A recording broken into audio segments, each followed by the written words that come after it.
Olá, boa tarde. Veja os destaques de hoje do portal da Assembleia. A aprovação das emendas impositivas que dá aos deputados maior autonomia para atender a demanda da população. Quais são os grupos prioritários para a vacinação contra a Covid-19? O que diz o artigo 7 da Declaração dos Direitos Humanos. E veja também, Central de Atendimento ao Turista reinicia as orientações aos visitantes que querem conhecer os pontos turísticos de São Luís. É agora no portal da Assembleia.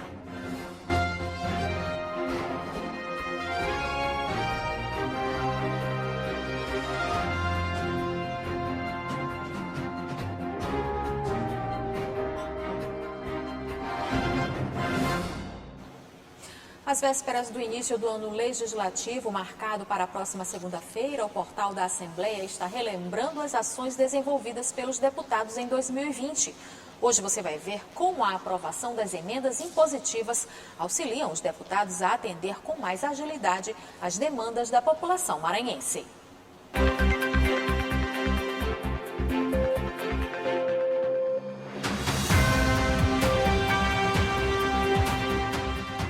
Em dezembro, a Assembleia Legislativa do Maranhão aprovou por unanimidade a proposta de emenda à Constituição que criou as emendas parlamentares impositivas individuais, prevendo reserva orçamentária para seu cumprimento.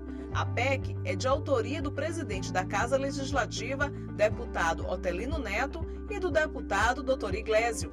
A matéria foi promulgada pelo presidente do Parlamento e passou a valer na execução do orçamento de 2021 do governo estadual do Maranhão. Um momento importante para a Assembleia Legislativa é que, por meio das emendas parlamentares, cada um dos 42 deputados estaduais pode destinar recursos financeiros à execução de obras públicas em diferentes setores: infraestrutura, saúde, educação, por exemplo.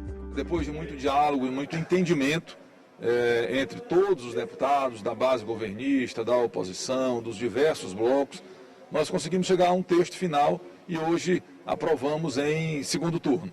Agora já compõe a Constituição a obrigatoriedade do pagamento das emendas parlamentares em um determinado percentual e considero isso um grande momento, um momento histórico para a Assembleia do Maranhão, porque os deputados terão esse instrumento mais eficiente previsto em nossa Constituição para poder, através das suas emendas parlamentares, ajudar a melhorar a vida dos maranhenses. Quer um exemplo? Uma emenda parlamentar pode ser destinada para a construção de uma quadra esportiva, para a reforma de uma ponte ou para a construção de uma escola comunitária em qualquer um dos 217 municípios maranhenses. E o governo do estado tem o dever de pagar essas emendas, prevendo reserva orçamentária para o seu cumprimento.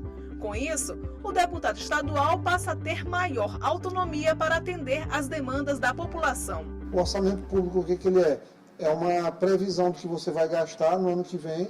A gente coloca essas emendas também para dizer, olha, nós queremos indicar tantos mil para ações de saúde no município de Palmeirândia, em São José de Ribamar, em São Luís. E aí, diante disso, que a gente vai fazer essas emendas no orçamento. Antes era feita todo ano, na votação do orçamento, emendas pelos deputados, mas emendas que estavam na programação para o ano que vem, sem qualquer tipo de garantia de ser cumprida. Você não tinha a certeza e a obrigação do governo pagar a emenda. Com emenda impositiva, não.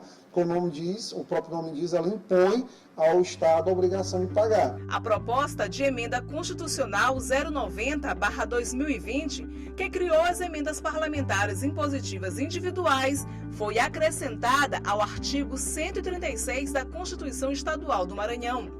Em 2021, a obrigatoriedade do pagamento das emendas parlamentares é de um percentual de até 0,86% da receita corrente líquida a partir do orçamento deste ano, sendo obrigatória a execução orçamentária e financeira mínima da metade dos créditos constantes da Lei Orçamentária Anual destinadas a essa finalidade.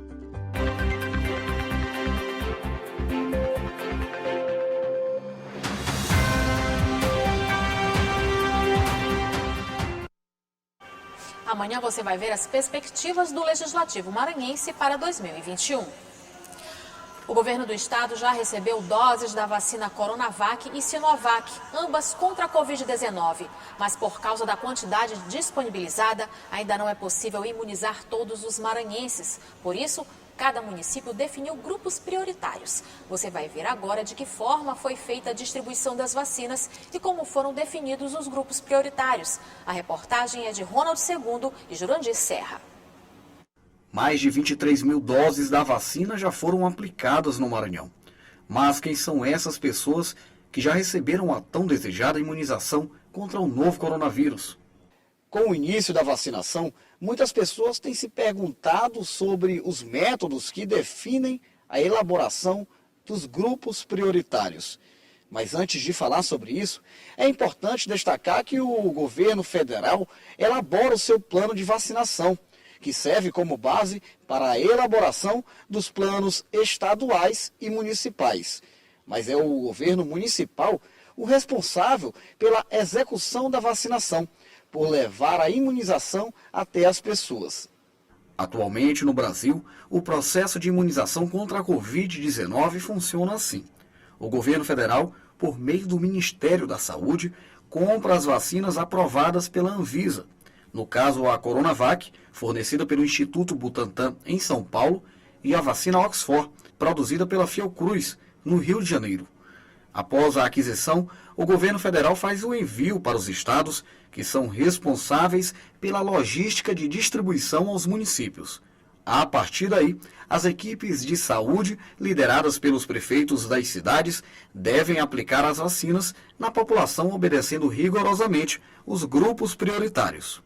No Maranhão, o governo estadual apresentou seu plano de vacinação contra a Covid-19, priorizando na primeira fase trabalhadores da saúde, pessoas de 75 anos ou mais, pessoas com 60 anos ou mais institucionalizadas, que são aquelas que moram em um asilo, por exemplo, população em situação de rua, população indígena, pessoas que vivem em terras demarcadas por aldeias, povos e comunidades tradicionais ribeirinhas e quilombolas, pacientes oncológicos e em diálise.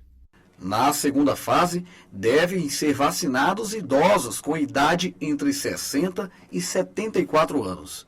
Já na fase 3, a prioridade é para as pessoas que tenham algum tipo de doença crônica, como diabetes mellitus, hipertensão arterial grave, doença pulmonar obstrutiva crônica, doença renal, doenças cardiovasculares e cerebrovasculares, indivíduos transplantados de órgãos sólidos, anemia falciforme, câncer e obesidade grave.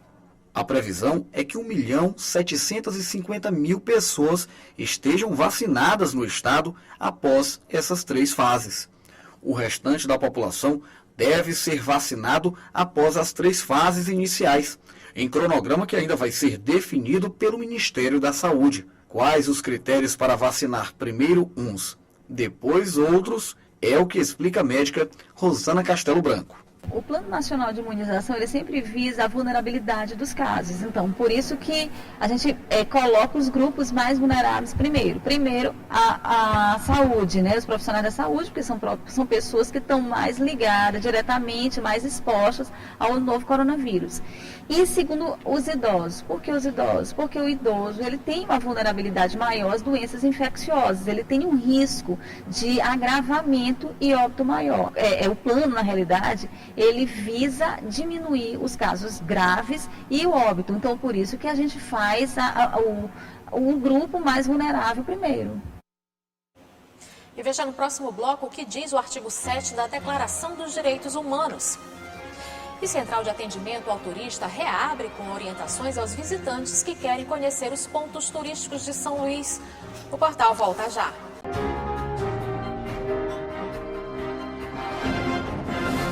A Declaração Universal dos Direitos Humanos é um ideal que deve ser seguido por todas as nações como forma de garantir direitos e liberdade de todos os povos. Você vai ver agora o que diz o artigo 7.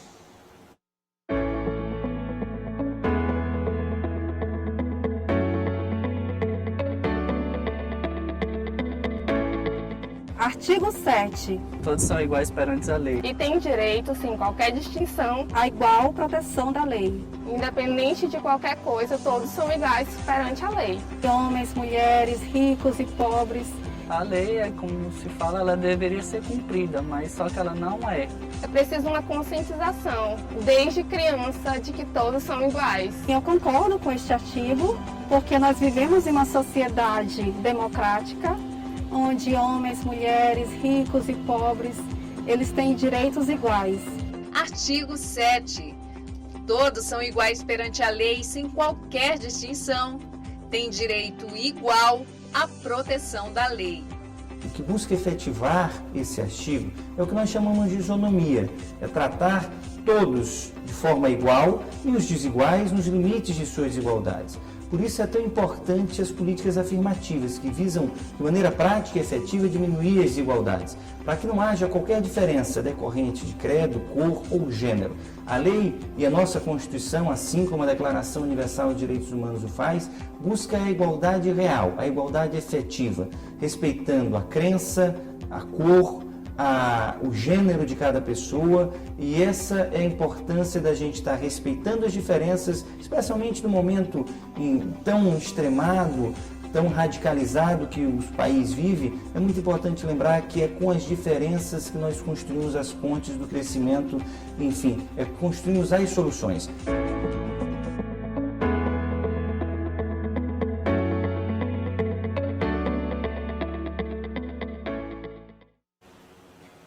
O eleitor que não compareceu ao segundo turno das eleições municipais tem até hoje para justificar a ausência.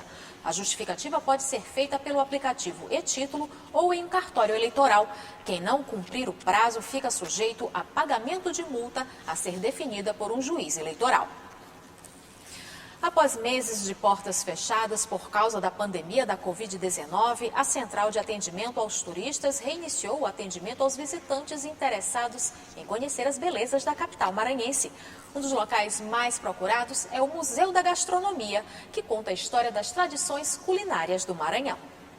A Central de Atendimento ao Turista fica na Rua da Estrela, ao lado do Museu da Gastronomia, e orienta os visitantes sobre os principais pontos turísticos da capital.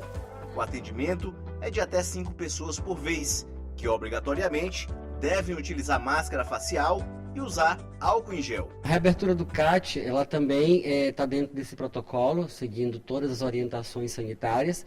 E dentro do CAT, a pessoa que visita, ela passa a ter conhecimento e informação sobre o que fazer, onde visitar, onde comer, enfim, ela vai ter um leque de opções de questões a respeito de o que fazer na cidade de São Luís. Para quem quer conhecer um pouco das tradições culinárias do Maranhão, por exemplo, pode fazer um passeio pelo Museu da Gastronomia Maranhense. São mais de 1.200 peças e uma das mais conhecidas é a bateria, que era e é ainda muito utilizada em cozinhas das casas para guardar panelas. Uma peça icônica, em determinada época, para alguns abastardos, utilizado apenas como peça de decoração. Depois ela entra para o uso popular, já se podia nas feiras e mercados adquirir muitas dessas peças, e hoje encontra-se isso ainda em áreas rurais, em algumas cidades do interior. O Guaraná Jesus, refrigerante genuinamente maranhense, e a vinagreira lideram as curiosidades de quem chega ao museu. Uma das maiores curiosidades é com relação ao nosso refrigerante Jesus, e com relação ao nosso cuchá, que é o arroz de cuchá, que nós utilizamos muita vinagreira.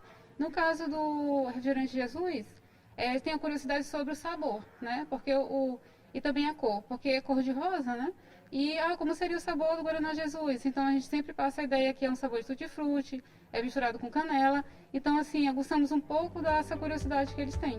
As vestimentas usadas no início da colonização do Maranhão também ganham destaque no cenário, preparado especialmente para os visitantes. As pessoas ficam encantadas com essas roupas, Então a gente explica para ela que são roupas usadas no tempo colonial, dos indígenas, dos africanos e dos negros. A estudante Odineia Souza é maranhense, mas mora em Campo dos Goitacazes, no Rio de Janeiro, há mais de 15 anos, mas não conhecia as preciosidades da culinária do estado. É uma coisa que a gente não faz frequentemente, que é visitar os museus, que é poder conhecer um pouco da gastronomia maranhense, que é muito rica, que tem várias coisas que a gente mesmo que era para estar conhecendo, colocando, mostrando para as pessoas, a gente mesmo não sabe. Então eu estou gostando muito, é muito gratificante estar aqui.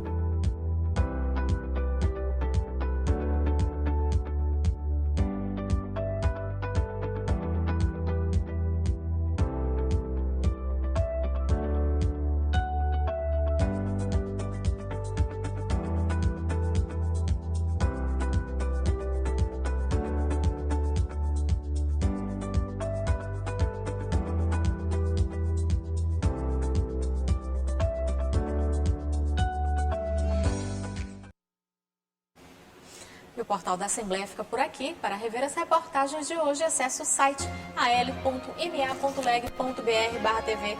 Ótima tarde para você, a gente volta a se encontrar amanhã. Até lá!